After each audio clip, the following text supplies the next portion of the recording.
Hi guys, I said I would read you some stories and put them on the YouTube channel and link them to Dojo and Facebook and everything.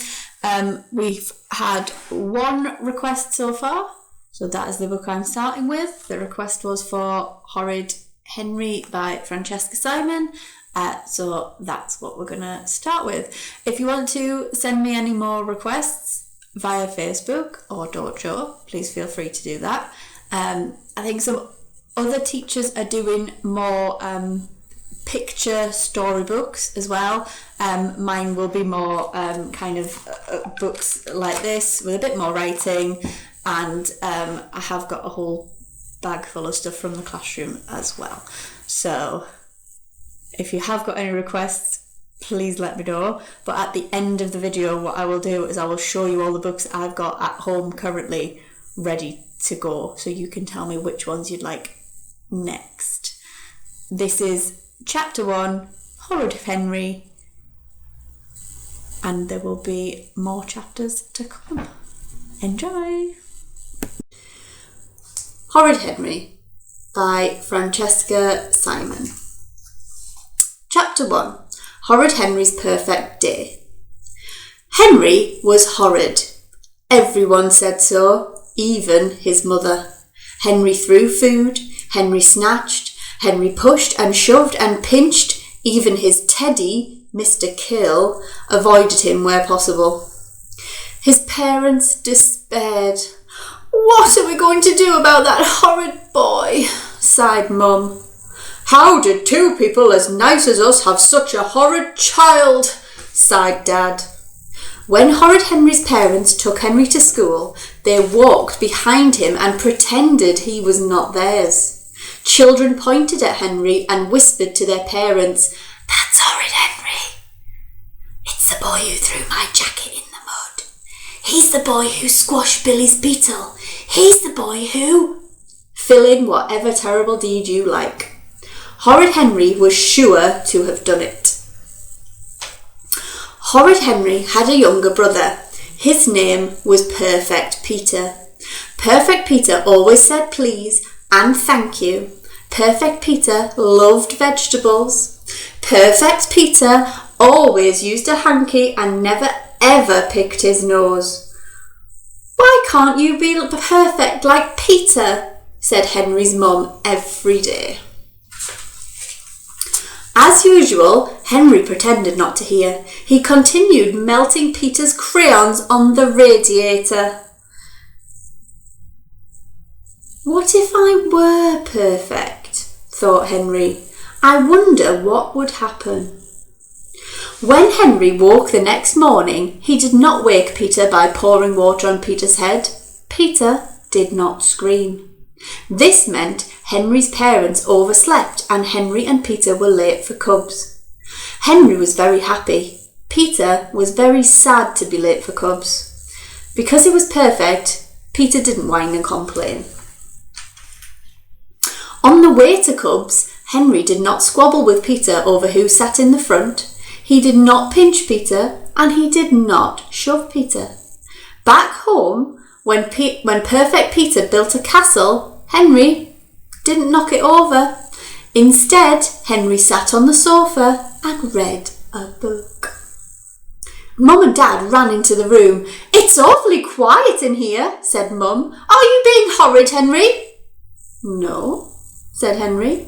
"Peter, is Henry knocking your castle down?" Peter longed to say yes, but that would be a lie. "No," said Peter. He wondered why Henry was behaving so strangely. "What are you doing, Henry?" said Dad. "Reading a wonderful story about some super mice," said Henry. But Dad had never seen Henry read a book before. He checked to see if a comic was hidden inside. There was no comic. Henry was actually reading a book. Said Dad. Almost time for dinner. Henry was hungry and went into the kitchen where Dad was cooking. But instead of shouting, "I'm starving, where's my food?" Henry said, "Dad, you look tired. Can I help get supper ready?" "Don't be horrid, Henry," said Dad, pouring peas into boiling water. Then he stopped. "What did you say?" he asked. "Can I help, Dad?" said Perfect Peter. "I asked if you needed any help," said Henry. "I asked first," said Peter. "Henry will just make a mess." "Peter, would you peel the carrots while I sit down for a moment?" said Dad. "Henry will just make a mess." "Peter, would you peel the carrots while I sit down for a moment?" said Dad.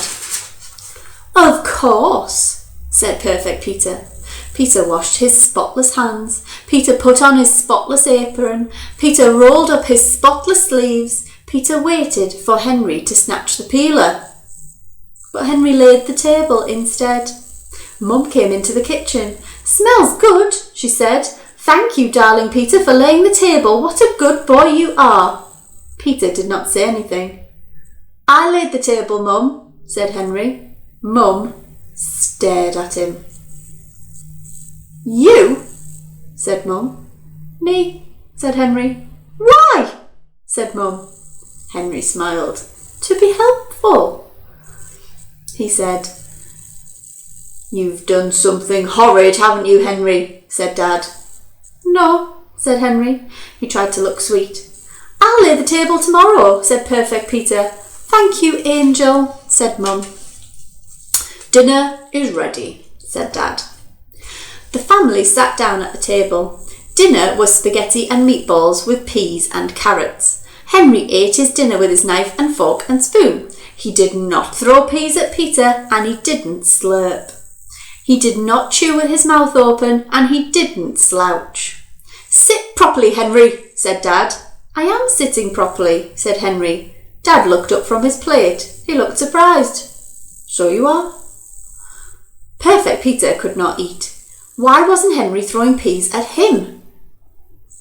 Peter's hand reached slowly for a pea. When no one was looking, he flicked it at Henry. "Ouch!" said Henry. "Don't be horrid, Henry," said Mum. Henry reached for a fistful of peas.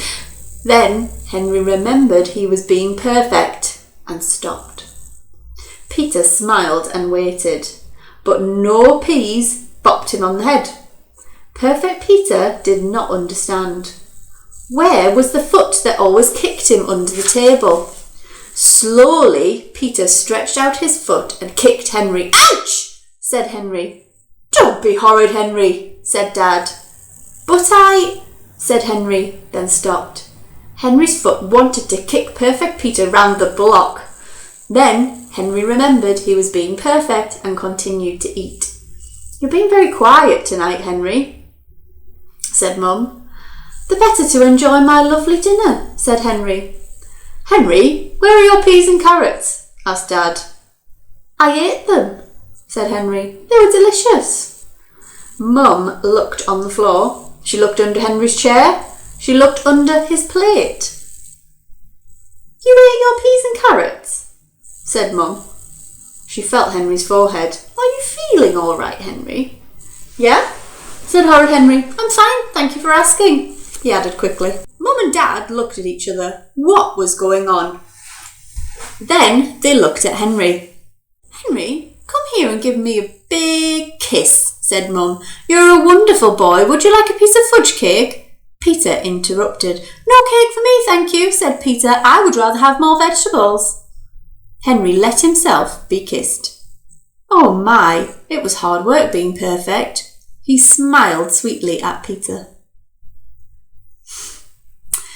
"I would love some cake." "Thank you," said Henry. Perfect Peter could stand it no longer. He picked up his blade and aimed at Henry. Then Peter threw the spaghetti. Henry ducked. Splat! The spaghetti landed on Mum's head. Tomato sauce trickled down her neck and down her new yellow fuzzy jumper. "Peter!" yelled Mum and Dad. "You horrid boy!" yelled Mum. "Go to your room!" yelled Dad. Perfect Peter burst into tears and ran to his room. Mum wiped spaghetti off her face. She looked very funny, but Henry tried not to laugh. He squeezed his lips together really tightly. but it was no use. I'm sorry to say that he could not stop a laugh from escaping.